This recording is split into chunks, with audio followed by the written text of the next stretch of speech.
Now, The Larry O'Connor Show. At AM 630. We got more on Spygate coming up in just a few minutes, including Paul Ryan's remarks, which are being grossly misinterpreted. I'll explain in a moment. But first, joining us right now, he is running for the Republican nomination for Senate in the Commonwealth of Virginia. And he's also chairman at large of the Prince William Board of County Supervisors. He's Corey Stewart. Mr. Stewart, good to talk to you, sir. Are you ready? It's coming up. It's 6 days. I can hardly wait, Larry. I've been campaigning for a long, long time, so I'm really excited for Tuesday to come around. Let me ask you, listen, I know that a big part of your strategy, and you keep repeating it, is that you can win in Northern Virginia. You've won in Northern Virginia. Have you been downstate quite a bit, though? I'm wondering how Corey Stewart comes across down there, and are you going to get turnout down there? Because I think that's important in the general election as well. Well, I did, and in fact, I'm just coming off of 3 days down in Southwest Virginia. I've got a lot of excitement, a lot of support there. We had some pretty massive rallies down there over the past few days. Today, I'm in the Middle Peninsula. We're going to end this thing up. We're going all the way through the state. And, one thing that I developed last year and then during the Trump campaign as well is a real strong base in the rural parts of Virginia Southwest, and we're going to need them to come out in droves in order to win this election in November.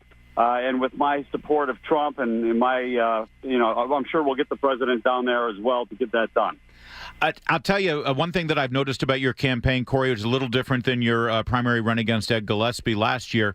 You have focused on Tim Kaine almost entirely, from what I've seen in your messaging and in your advertisements. You see Tim Kaine as very vulnerable here. How are you going to beat him in the general?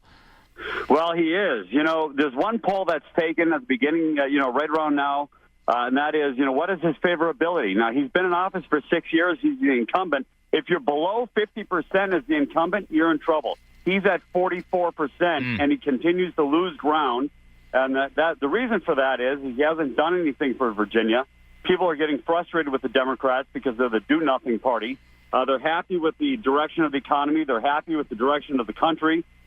They're giving President Trump the support for that. As Trump's numbers rise, he brings all of us with him, and that's why it's bad news for Tim Kaine. It's very, very good. That's why we're going to win this coming November. Now, taxes is a big part of this election, I think. We want to make sure that the tax cuts that President Trump has put in maintain and even get made permanent and expanded, if we can, in the next couple of years. There have been accusations that you are not so good on lowering taxes, and in fact, you raised taxes when you were in Prince William County. What's the truth there? This is what everybody needs to know. Anybody who's been in local government knows that they can fluctuate from one year to the next. But when I took office in Prince William County in 2006, as the chairman at large, tax bills were about $4,100 in 2018 dollars, and inflation-adjusted dollars. Today, they're $27 lower than when I took office 12 years ago. And in the meantime, we've hired hundreds and hundreds of new police officers and firefighters, thousands of new teachers, built 15 new schools, and put millions and actually $1 billion worth of local money into our own road system. And after all of that, tax bills in Prince William County are lower today than they were 12 years ago, and that's because we financed all that construction by a booming economy in Prince William County. And there was a video that surfaced this week. I do want you to respond to that because I haven't seen a response, where you were pretty chummy with this guy. I don't know his name, out of Wisconsin. Paul Nalin. Paul Nalin, and he's been shown to be. Do you think he's anti-Semitic and unacceptable at this point based on the remarks that he's made?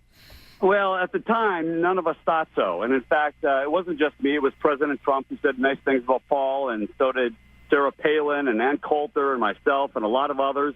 And then later on, he came out and just kind of, frankly, just went kind of crazy, and then he started saying a whole bunch of bad stuff. And, since then, of course, all of us, the president, myself, we've all distanced ourselves from that guy. We don't want nothing to do with his beliefs. I think that some people, though, might argue, Corey Stewart, that when you are associated with a lot of the how do I put this? You tend to really be sort of. I don't think you would shy away from being the rabble rouser. You're a rabble rouser, aren't you? Sure, guilty as charged. And then some rabble rousers in some parts of the country, they can turn out to be some pretty questionable people, right? I mean, is it valid to say, geez, Corey Stewart, that's what you get for hanging out with guys like this? Well, look, I mean, I've stood strong on some very controversial issues, including standing up for our monuments, standing up very, very hard against illegal immigration, and sometimes, you draw people that are extremists.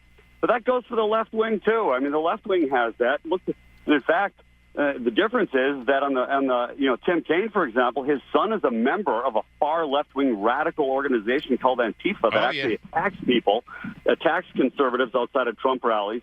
He hasn't denounced any of them. And I'll tell you something. I don't want anything to do with any racist or bigotry or anything like that. But the fact is that when you're in politics and you're willing to stand up strong, people of all sorts are attracted to you. That doesn't necessarily mean that you agree with their beliefs. Okay, there you go. Corey Stewart running for the primary next week, and he turns that tough question around on Tim Kaine. Now, that's impressive. Well done, Corey Stewart. So how's this going to come down? Because the way I'm looking at it, you got your social conservatives, people who really care about faith and pro-life. They're going, E.W. Jackson speaks to them.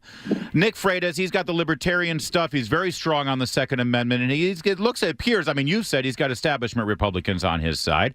And then you're trying to get the Trump voters in Virginia to come on your side.